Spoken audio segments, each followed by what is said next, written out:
Will Peerspace, the site used to book and reserve locations for productions and events and photo shoots, will Peerspace get a lot more expensive? Well, it certainly seems likely. So let's dive in.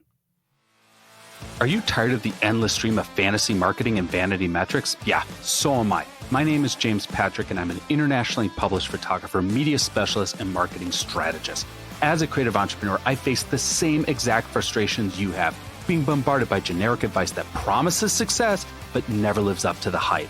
We need to move beyond the posturing, beyond the facade, beyond the image to navigate the unique challenges we face as creatives. Together, we're going to dive into real stories, real strategies, and the real work that can lead to the real results. This is the Beyond the Image podcast. What is going on? And thank you so much for tuning into this or latest episode of the Beyond the Image podcast. I'm rather you could take some time to get some information or get a little inspiration to help you in your creative entrepreneurial journey. So, Peerspace is one of a few different sites that act as a broker between a location space and a creator who wants to rent a location space. Now, the idea is actually really helpful because it allows creators to find spaces, whether it's studios, residences, private venues, it could be event hosts, to be able to find and secure a space for a photo shoot, video shoot, podcast production, event rental, meetings, etc., as opposed to having to manually go through and find them via Google or some online search, etc. So there's a benefit to the actual renter, and the benefit to the property owner is it allows them to create a revenue stream by renting out their property or their studio or their podcast production warehouse, etc.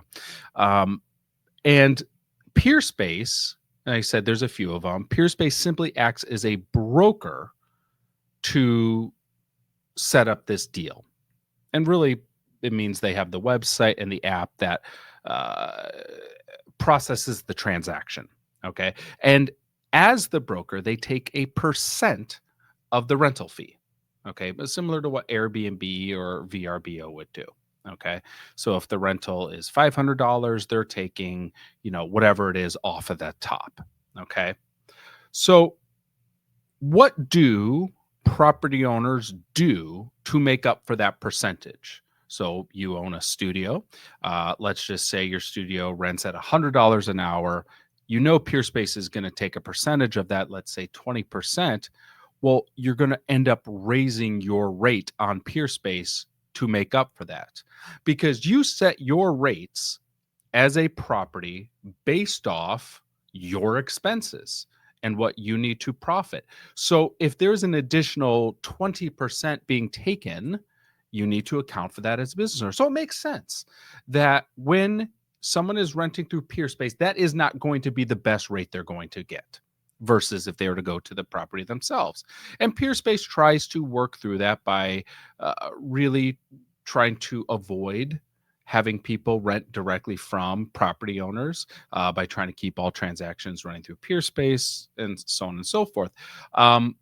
But ultimately, that's just how the business is going to run, where it is going to be more expensive to rent through Peerspace than it is going to be to rent through directly from a location themselves. And the benefit of using Peerspace is, from a renter's perspective, is it's just easier. It's just easier to find spaces, it's easier to search, it's easier to work through the terms, much like Airbnb would be. Okay. So it's not unexpected that the rate would bump a little bit to make up for the percentage that Peerspace is taking. However, it appears that the percentage that Peerspace was taking was not enough for them. I don't know why it wouldn't be enough. I don't know their business model. As far as I can tell, they're not a publicly traded company, so they're not releasing their numbers. They're a private company, but what has become clear is they want more money. And what they are doing is they are now instituting a bidding system. And the way the bidding system works is now they're asking locations, so property owners, to pay for advertising to have their locations prioritized in the search functionality. So if I were to bid, I could raise how well my locations place when someone is searching for, let's say, a photo studio or a podcast studio. Now, for a studio or a location to have the same level of bookings, or that's the fear that really is being leveraged.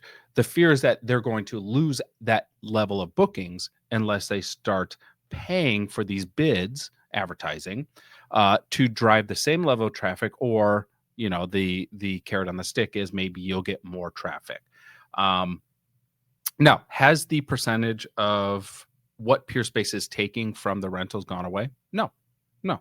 So the bidding is in addition to Peerspace is still getting paid a percentage of every rental that is booked through their website, but now they're asking locations to bid to have their spots listed higher. So here's what's going to happen. A couple things. Number one, large companies that own properties, so whether it's a group of shareholders or it's an investment property, large companies that own properties or own studios or own event establishments who have a marketing and advertising budget already established are going to gobble up all the bids. They're going to drive the cost up of the bids, okay, to rank their properties higher. And what that's going to do is that's going to suppress and hide smaller businesses. So big businesses will rise to the top of the searches and smaller businesses will go to the bottom of the business or bottom of the search functionality.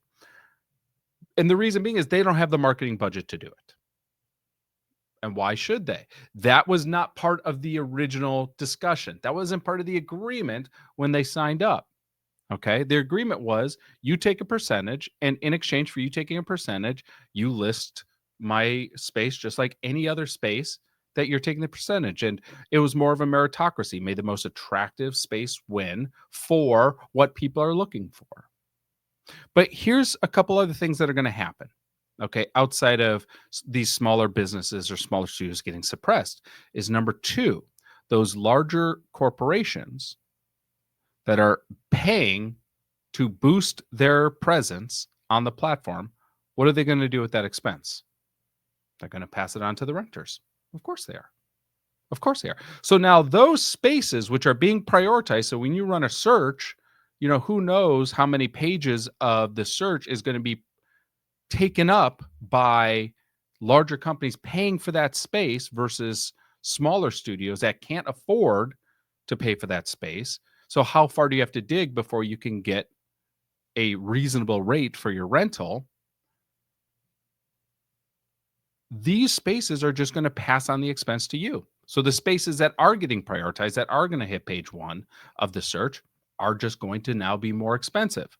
The third thing is that smaller spaces, which will struggle for visibility, which a significant portion of the rentals are reliant on brokerage sites like Peerspace. They're going to struggle because larger corporations are going to be monopolizing the website now. And some of them are going to close their doors. That is going to happen. The fourth thing is that spaces that can afford some bids, some will try it because they're going to, once again, this is a fear-based marketing. It's like get in or you might lose out. It's complete FOMO marketing.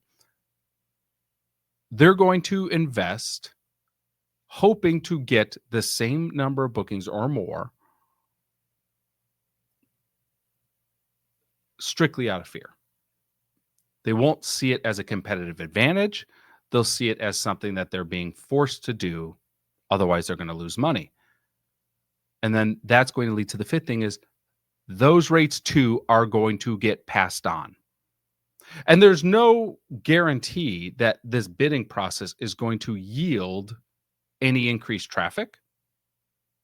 or that this bidding process is going to create any more rentals. And it's not cheap per se. Like when we look at some of the prices, like a minimum bid of $120 just to get the keywords photo shoot. A minimum of $120, which means if someone outbids you, you're not going to get it. So they are rewarding large corporations with big budgets, and it's become punitive for smaller businesses. Whereas before this bid process was instituted, it was more of a meritocracy in the sense that a small business that set up something that people wanted could compete and could be seen and could be attractive to prospective renters. So, who wins when something like this happens? When clearly Peerspace is a corporation doing what corporations do, which is trying to increase profits. And instead of trying to find ways to create more value to renters or to create more benefit to property owners, they're just coming up with a way to allow big businesses to give them more money, to understand that it's going to increase rental rates and that renters are going to pay that. So Peerspace will then get a higher cut of the percentage. So in the short term, Peerspace wins. And large companies that have that marketing budget or have that advertising budget, which can suppress or diminish smaller businesses, they're going to win in the short term. Long term, no one really wins, because once rental costs drive up enough, creators are just going to stop using Peerspace. It will be too difficult to find affordable spaces on the site. And they're going to seek out other options. Now, other brokers, namely like a broker like Gigster, they too are instituting a bid system. And I can tell you, as someone who's on Gigster, that once Gigster instituted a bid system, and since Gigster has instituted a pay system, we have not gotten a single rental through that website. Not one. Not that we were getting hundreds and hundreds before, but we were getting several dozen a year, a couple a month, to zero.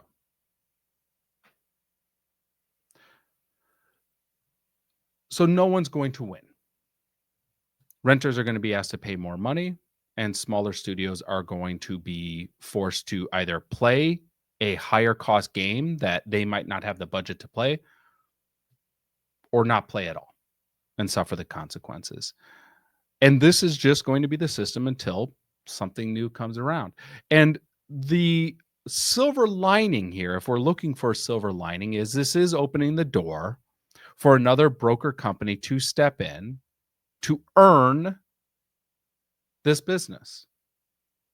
Because if there's a broker setup that is not instituting a bid system, so we're not giving a priority to large businesses, and they had a competitive percentage system, or they were doing anything at all to improve the user experience, the user being the renter, or the renter or location or property manager's experience. Because I can tell you, as a property manager, I've been frustrated with Peerspace because they don't necessarily seem to vet some of the renters. So we've had some nefarious agents using the system for, well, not for renting. And that could have easily been vetted had Peerspace done that. So what I'm seeing as someone who relies in part on this broker is that they want more money, but yet they're not doing more service. And that's frustrating. That's greed. But it is leaving a door open for a new broker to enter the marketplace, to earn the business. simply by doing a better service at a better value. So I guess we'll wait for that. Let me know your thoughts. Drop them in the comments section or shoot me a DM on Instagram at jpatrickphoto. Thank you so much for tuning into this episode, for sharing this podcast with a friend. We'll catch you on the next episode. Take care, everyone.